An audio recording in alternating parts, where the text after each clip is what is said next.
అత్యంత పేదరికం రావడానికి గల 20 కారణాలు ఇవే. అందరికీ నమస్కారం. ఓం శ్రీ మాత్రే నమః. 1. ఆవును ఎద్దులు తన్నడం. 2.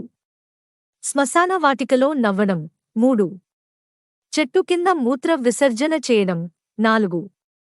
విరిగిన దువ్వెనతో దువ్వడం. 5. మల విసర్జన చేస్తూ మాట్లాడటం. 6. చిరిగిన పాత బట్టలు వేసుకోవడం. 7.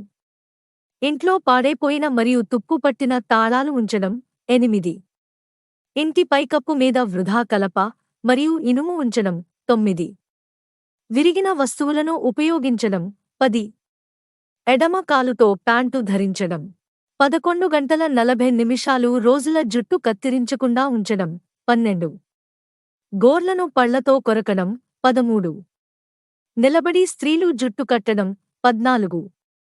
సూర్యోదయం వరకు నిద్రపోవడం. 15. వంటగది దగ్గర మూత్ర విసర్జన చేయడం. 16. చేతులు కడుక్కోకుండా తినడం. 17. దీపం ఓదడం. బూట్లు మరియు చెప్పులు తలక్రిందులుగా ఉంచడం. 18. అతిథులు వచ్చినప్పుడు కోపం తెచ్చుకోవడం. 19. తప్పుగా ఒట్టు వేయడం. 20. చీకటిలో తినడం. సాయంత్రం నిద్రపోవడం. ఈ వీడియో కనుక మీకు నచ్చినట్లయితే ప్లీజ్ లైక్ చేసి మీ ఫ్రెండ్స్ కి షేర్ చేయండి. అలాగే మా కొత్త వీడియోస్ మీకు వెంటనే చేరాలంటే మా ఛానల్ని సబ్స్క్రైబ్ చేసుకుని పక్కనే ఉన్న బెల్ ఐకాన్ని ప్రెస్ చేయండి. ధన్యవాదములు.